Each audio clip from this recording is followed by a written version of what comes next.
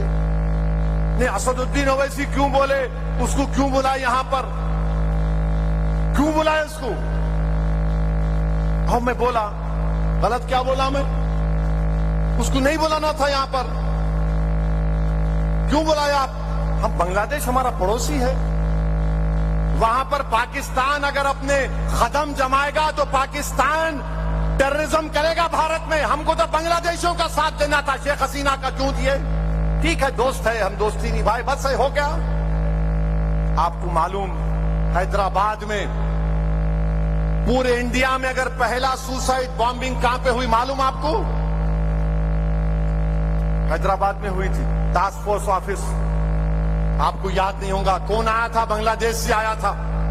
میں وہ سامنے رکھ کے بولا, دیوانے تمہاری نظریں سوچ بھی نہیں سکتی میں جو بول رہا ہوں. تم بنگلہ دیش سے دوستی کرو, روکو پاکستان کو وہاں پر اپنے قدم جمانے سے. مگر نہیں مودی جی, نہیں شیخ حسینہ, نو نو نو نو.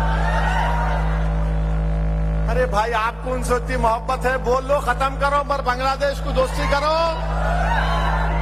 نہیں شیخ حسینہ, انہوں یہاں بیٹھے ہوئے ہوں نہ وہاں بیٹھ کے ہمارے کو بول رہے. اچھا پھر یہ میرے کو گالیاں دے رہے سوشل میڈیا پہ, اویسی ایسا بولا, اویسی ایسا بولا. آج میں بول رہا ہوں, سنو بے شرمو, بے غیرتو,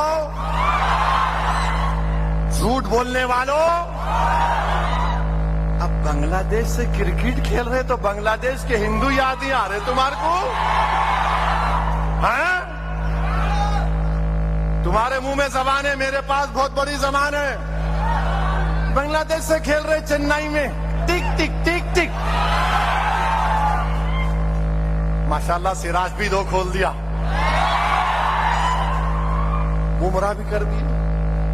مگر بنگلہ دیش سے کرکٹ میچ کھیل سکتے, اور اویسی سے پوچھتے, اویسی بنگلہ دیش کے ہندوؤں پہ ظلم ہو رہا, تم کیوں کچھ نہیں بول رہے؟ تم کرکٹ میچ کھیلیں گے یہاں پہ, اور دولے بھائی سے پوچھیں گے کیا بولنا. ارے تم کرکٹ بھی نہیں کھیلنا تھا. نہیں پیسے ملتے نا بھائی, اماں 100 کروڑ کھو دینا ہم لوگ. ہاں مگر بنگلہ دیش, میں نے مذمت کی بنگلہ دیش کے ہندوؤں پہ جو ظلم ہوا, میں کنڈیم کیا اس کو. بنگلہ دیش کے ہندوؤں پر کوئی ظلم نہیں ہونا چاہیے, کوئی ظلم ہونا نہیں چاہیے. بنگلہ دیش کے ہندوؤں کو اپنے مذہب پہ چلنا چاہیے, اور ہم امید کرتے ہیں کہ بنگلہ دیش کی سرکار وہاں کے ہندوؤں کی حفاظت کرے گی. مگر نریندر مودی سے ہم پوچھنا چاہ رہے ہیں, آپ کے دم چھلے جو اویسی اویسی اویسی کہ ڈی جے لگا کے ناچتے, کا میرا نام لے کے تم لوگ کیا تو بھی ہے. میرے بھائی, یہ نریندر مودی کی پالیسی. اب یہ وقف بل میں ایک رنگ برنگے جوکراں بھی پیدا ہو گئے. نہیں نہیں نہیں, مودی جی بہت اچھا کام کر رہے ہیں, ایسا کر رہے ہیں. نہیں درگاہ بورڈ بننا چاہیے. اچھا درگاہ بورڈ بننا چاہیے. درگاہ بورڈ کی سپیلنگ نہیں بول سکتے, درگاہ بورڈ بننا چاہیے.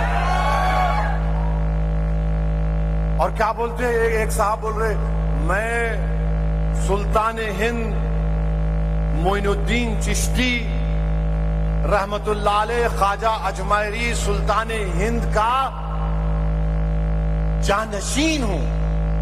کتنا جھوٹ بولتے. ارے پاپیو, ظلم ہے تمہارا. تم غریب نواز کے جانشین ہو. ارے تمہارے سے بڑا جھوٹا نہیں ہے. خواجہ غریب نواز سلطان ہند کا جانشین کوئی ہے تو قطب الدین بختیار کاکی ہے. تم نہیں ہو. تم خالی وہاں پر ایک نامینل ہیڈ ہو. قطب الدین بختیار کاکی رحمت اللہ علیہ کا کوئی جانشین ہے تو بابا فرید ہے. بابا فرید کا اگر کوئی جانشین ہے تو کلیئر کا میرا صابر پیا ہے, اور میرے محبوب الہی نظام الدین اولیاء ہے. تم نہیں ہو.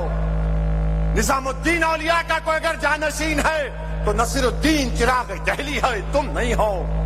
نصیر الدین چراغ دہلی کا کوئی جانشین ہے تو بندہ نواز گیسو دراز ہے. ارے پاپیو, تم جانشینی کی بات کرتے ہو. تم ہمت کیسا کرے بولنے کے لیے جانشین ہے. ارے میں سیاسی طور پر کہہ رہا ہوں, اسد الدین اویسی جیسے 100 بھی آ جائے تو میں سالار کا جانشین نہیں ہو سکتا. میں میرے جیسے 1000 آ جائے تب بھی میں فخر ملت کا جانشین نہیں ہو سکتا. میں جس نے اس اولیاء اللہ کی عزت کی, ان کے خادم بن کر تو دنیا نے ان کا نام و نشان روشن کر دیا. کچوچے شریف کے درگاہ ہے، وہاں کے آستانے سے جو خادم ہیں مخدوم اشرف سمنانی، انہوں نے خادم بن کر روحانی فیض حاصل کیا تو دنیا نے ان کو مدنی میاں اور ہاشمی میاں بنا دیا. جس نے قربانیاں دی، اگر کوئی بولے گا کہ میں غوث اعظم کا جانشین ہوں، ابھی آسمان کو دیکھ رہا ہے تو زمین پہ بھی نہیں رہ سکتا.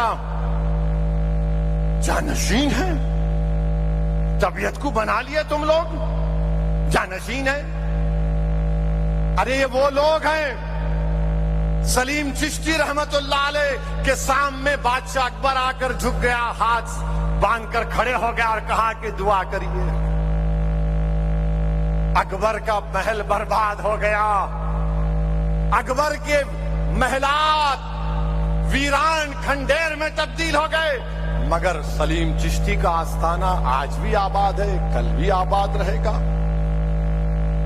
مخدوم اشرف سمنانی ایران سے آئے بادشاہ تھے، بادشاہوں کی بادشاہت ختم ہو گئی، مخدوم اشرف سمنانی کا آستانہ آباد ہے، آباد رہے گا. حضرات یوسفین ہے، اورنگزیب کی فوج ختم ہو گئی، اورنگزیب ختم ہو گیا، مگر آستان یوسفین آباد ہے. مراد شاہ دھوتی رحمت اللہ علیہ، مغلوں کی فوج گئی، وہ ختم ہو گئے، مراد شاہ دھوتی کا آستانہ آباد ہے. مغلوں کی فوج جا رہی تھی، برہان شاہ صاحب قبلہ کھڑے تھے، ان کا آستانہ آباد ہے، بادشاہوں کی بادشاہت ختم ہو گئی. زرزری بخش رحمت اللہ علیہ، برہان الدین غریب رحمت اللہ علیہ، عالمگیر نے کہا کہ میرے پیر کے قدموں میں دفنا دو، وہ آستانے آباد ہے. میرے بھائی ابو الحسن شاذلی، جس نے ان کا خادم بن کر خدمت کی، وہ ابن عطا اللہ اسکندری بن گیا.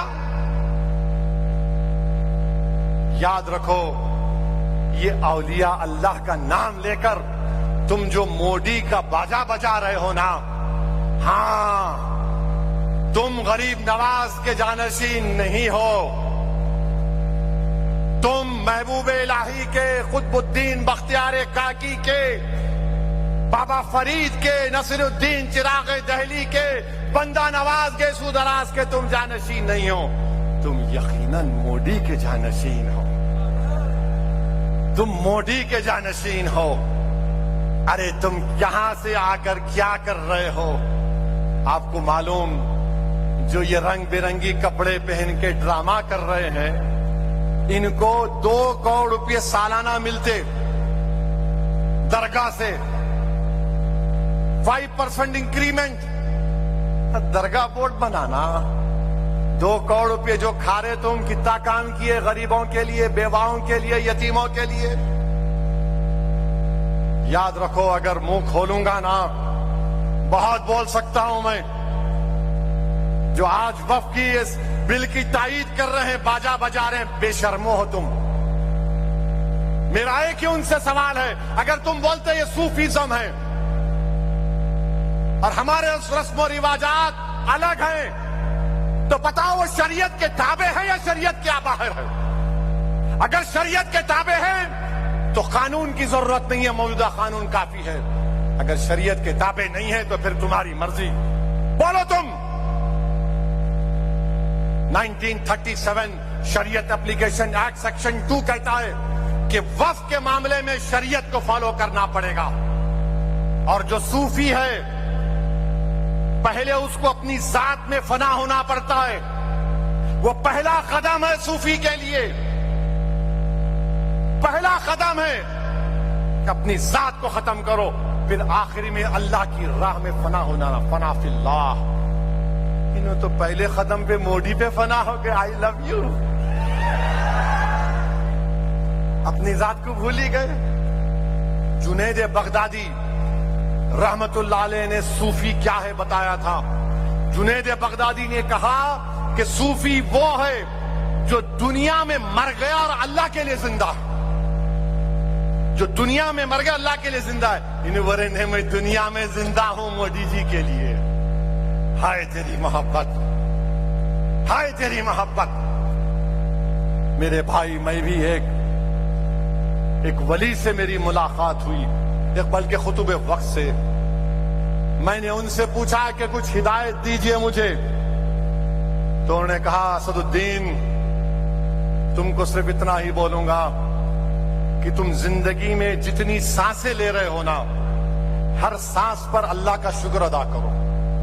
آپ سوچو، اگر ہم سانس لینا بند کر دیے مر جاتے، اللہ ہم کو زندہ رکھ رہا، تو تم ایک ایک سانس جو لے رہے اللہ کا شکر ادا کرو، اللہ کا شکر ادا کرو، اللہ کا شکر ادا کرو. تم سجدے میں جاؤ تو اللہ کا شکر ادا کرو، تم چلو پھرو تو اللہ کا ذکر کرو، تم چلتے بھی رہو تو اللہ کا ذکر کرتے رہو. میرے بھائی، یہ ہوتا ہے جس نے سرہند کے شیخ مجدد الفتانی کی خدمت کی، اس کو دنیا آج دکن کا محدث مانتی. عبداللہ شاہ صاحب قبلہ، جس نے اپنے پیر و مرشد حاجی امداد اللہ مہاجر مکی سے محبت کی، اس کے ذریعے سے اللہ نے انور اللہ شاہ فاروقی سے جامع نظامیہ کو بنا دیا. میرے بھائی، یہ محبت ہوتی ہے، یہ صوفیزم ہے. ان لوگوں سے دور رہو، جو 1-2 کا 4 کرتے ہیں، دور رہو ان لوگوں سے. یہ پورے کے پورے برباد کرنا چاہتے ہیں، اپنی ذات کے لیے ملت مظلومہ کو برباد کرنا چاہتے ہیں. ان سے ہوشیار رہیے. اور ہم بھارت کے وزیر اعظم سے کہہ رہے ہیں، آپ کے 10 سال میں آپ نے ہزاروں گھروں کو برباد کیا بلڈوزر سے. دلی کے فسادات میں بچوں کی رہائی عمل میں لائی جا رہی ہے. 3 سال کے بعد دلی کی پولیس نے جھوٹے مقدمے عائد کیے. تو مودی جی، RSS تمہارے لیے کسی شاعر نے اچھا کہا تھا، کتاب سادہ رہے گی کب تک، کتاب سادہ رہے گی کب تک، کہیں تو آغاز باب ہوگا. کتاب سادہ رہے گی کب تک، کبھی تو آغاز باب ہوگا. جنہوں نے بستی اجار ڈالی، کبھی تو ان کا حساب ہوگا. اب حساب ہوگا انشاءاللہ تعالی. مودی جی، آپ ہاریں گے، اب ایک کے بعد ایک آپ ہاریں گے انشاءاللہ تعالی. کشمیر جائے گا، ہریانہ جائے گا، مہاراشٹر مایم جیتے گی، اور آپ بھی جائیں گے. میرے عزیز دوستوں اور بزرگوں، میری آپ سے ایک ہی گزارش ہے کہ اللہ کے رسول صلی اللہ علیہ وسلم سے سچی اور پکی محبت کریے، اور اسلام میں پوری طرح داخل ہو جائیے. نمازوں کے پابند بنیے، مسجدوں کو آباد رکھیے، بیٹیوں کو، اپنی بیویوں پر ظلم مت کریے، باپ سے بدتمیزی مت کریے، اچھے انسان بنیے. تو آپ سے اپیل کرتا ہوں کہ وقف کے قانون کے خلاف ہم کو آل انڈیا مسلم پرسنل لا بورڈ کے حکم پر اپنا احتجاج تیار رکھنا پڑے گا. تو آپ تمام کا شکریہ، اور میرے ساتھ نعرہ لگائیے، نعرے تکبیر، نعرے تکبیر، نعرے تکبیر. السلام علیکم. پرامن طریقے سے اپنے گھروں کو جائیے. کل مشاعرہ ہوگا، ضرور تشریف لائیے.